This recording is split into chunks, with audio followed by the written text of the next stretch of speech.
एक आइसक्रीम बेचने वाला एक लड़का एक पोखर के किनारे से अपनी आइसक्रीम की रेहड़ी को लेकर जा रहा होता है। तभी उसे अचानक से अपने पीछे से कुछ धड़ाम की आवाज़ सुनाई देती है। उस आवाज़ का पीछा करते हुए अपनी उस रेहड़ी को वहीं पर छोड़कर उसी पोखर में वो छलांग लगा देता है। सामने देखता है कि एक महिला जो देखने में बेहद ही खूबसूरत होती है और वो यहाँ इस पोखर में छलांग लगा चुकी है। उसे बाहर निकालता है और बाहर निकालने के बाद जब उसके पेट का पानी निकाला जाता है तो यहाँ पर वो महिला यही कहने लगती है कि मुझे मर जाने दो, मैं जीना नहीं चाहती। लेकिन ये लड़का उससे यही पूछता है कि तुम जीना क्यों नहीं चाहती, तुम्हारे जीवन में हुआ क्या है। दोस्तों, उसके बाद जो यहाँ पर होता है कभी किसी ने कल्पना भी नहीं की थी। अगर आप लोग भी पूरे मामले को डिटेल के साथ जानना चाहते हैं तो वीडियो को ज़रा सा भी स्किप ना करें, लास्ट तक वीडियो को ज़रूर देखिएगा। आगे बढ़ने से पहले हमारी वही रिक्वेस्ट कि जो हमारे चैनल के साथ नए हैं कृपया करके चैनल को फॉलो कर लें, बेल आइकन को ज़रूर प्रेस करें। नमस्कार, जय हिंद। आप देख रहे हैं APH न्यूज़ राहुल रावत के साथ। दोस्तों, आज की जो हकीकत की घटना आप लोगों को बताने जा रहा हूँ ये कलकत्ता के एक छोटे से गांव की हकीकत की घटना है। यहाँ पर राकेश नाम का एक लड़का जो घर से बहुत ज़्यादा गरीब होता है। राकेश के घर में उसकी एक छोटी बहन और बूढ़ी माँ होती है। दोस्तों, राकेश अपने काम को जैसे तैसे करके चला रहा होता है और एक दिन का वाक़या होता है।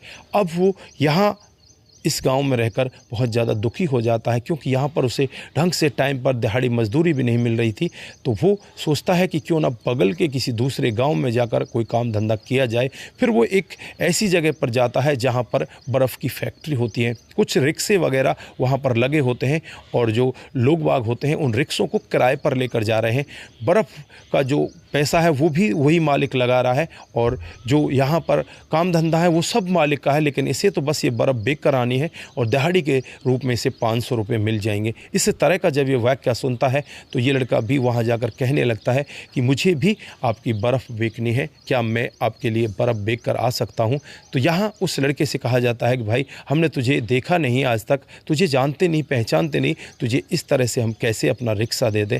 तो वो लड़का अपना आधार कार्ड उन्हें देता है और उनको बताता है कि मैं पड़ोस के ही गांव का रहने वाला हूं। दोस्तों, पड़ोस के गांव का एड्रेस देखकर उस सेठ की भी समझ में आ जाता है कि शायद ये लड़का बिल्कुल परेशान है और इस लड़के को यहाँ पर काम धंधे की ज़रूरत है। फिर उसे काम दे दिया जाता है और फिर उसका जो ठेला है उसमें आज कुछ कम बर्फ़ रखी जाती है क्योंकि पहला दिन था, कहीं ये बर्फ़ पिघल जाए और ऐसा ना हो कि ये उल्टा नुकसान कर दे। लेकिन दिन के करीब 1:30 बजे ही वो लड़का वापस पहुँच जाता है और कहता है कि सेठ जी मैंने आपकी सारी बर्फ़ बेच दी। आज इस लड़के को वो सेठ जी 400 रुपये देते हैं और कहते हैं कि कल से तू आएगा तो तुझे 500 रुपये दिए जाएंगे। लड़का बड़ा खुश होता है और फिर अगले दिन से वो अपना कामकाज स्टार्ट कर देता है। धीरे धीरे समय बीतता रहता है और एक दिन सुबह का वाक़या होता है। करीब दिन के 10:30 से 11:15 बज रहे होंगे। तभी वो एक पोखर के किनारे अपनी रेहड़ी को लेकर चल रहा होता है। जैसे ही वो थोड़ा आगे बढ़ता है तो उसके पीछे से एक धड़ाम की आवाज़ आती है और उस धड़ाम की आवाज़ को देखकर एकदम से उसके हाथ पैर फूल जाते हैं। उस रेहड़ी को वहीं पर छोड़कर वो वापस भागने लगता है। देखता है कि एक महिला पानी में डूब रही है। अब वो भी छलांग लगा देता है और छलांग लगाकर उस महिला को पानी से बाहर निकाल देता है। देखने में वो महिला बेहद ही खूबसूरत होती है। दोस्तों, उसके पेट के अंदर भी पानी चला जाता है। उसके पेट के अंदर से पानी को निकालता, कभी तो उसकी पीठ दबाता, कभी कुछ करता और फिर लास्ट में उसने कुछ पिक्चर वगैरह देखी थी कि अगर मुंह में सांसें दी जाएं, हवा दी जाए तो जल्दी होश में आ जाती है। तो यहाँ पर वो ये सब भी कर देता है।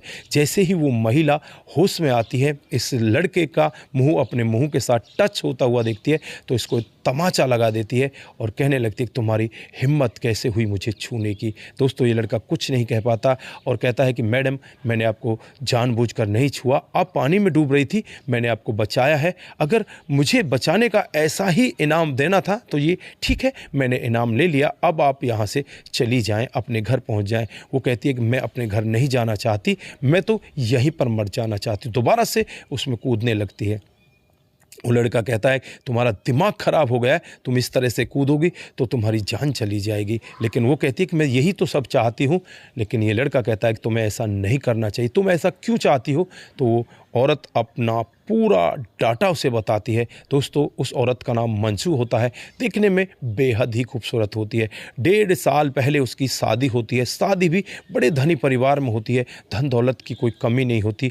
लेकिन कुछ ही दिनों पहले जो उसका पति है, एक रोड एक्सीडेंट में इस दुनिया को छोड़कर चला जाता है। जो उसके सास ससुर हैं, वो यही कहते हैं कि तूने ही हमारे बेटे को खा लिया, तू तो डाहिन है, तू हमारे यहाँ रहने योग्य नहीं है।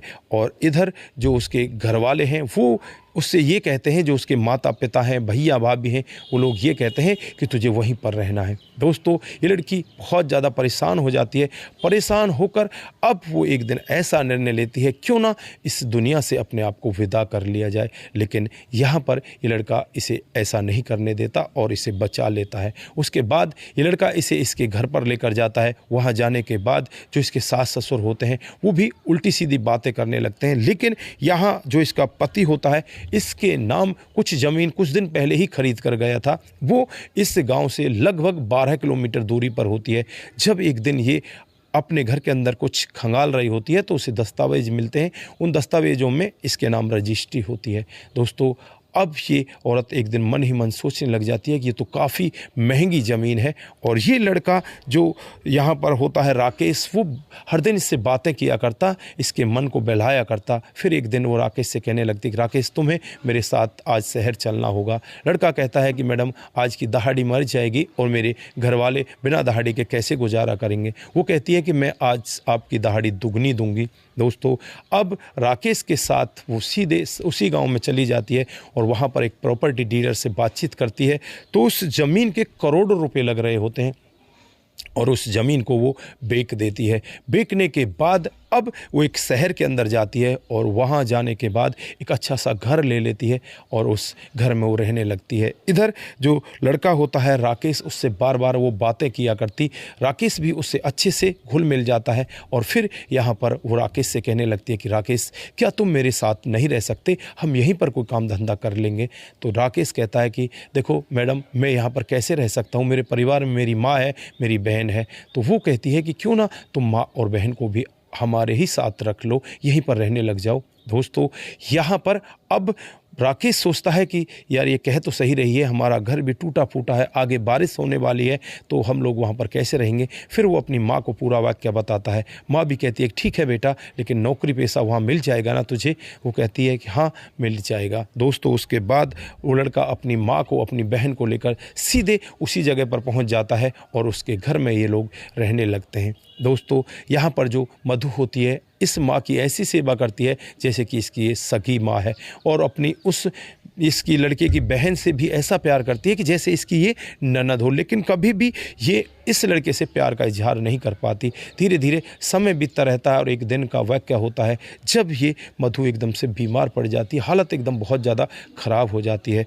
तो ये लड़का राकेश आता है, इसे लेकर हॉस्पिटल जाने लगता है। तो मैडम यहाँ पर उससे कहने लगती है कि मुझे हॉस्पिटल की ज़रूरत नहीं है, तुम्हारी ज़रूरत है। जिस तरह से तुमने उस दिन मुझे सांसें दी थी, उस दिन मेरे मुंह में सांसें भरी थी, अपनी गर्म हवा मुझे दी थी, आज भी क्या वो तुम मुझे दे सकते हो?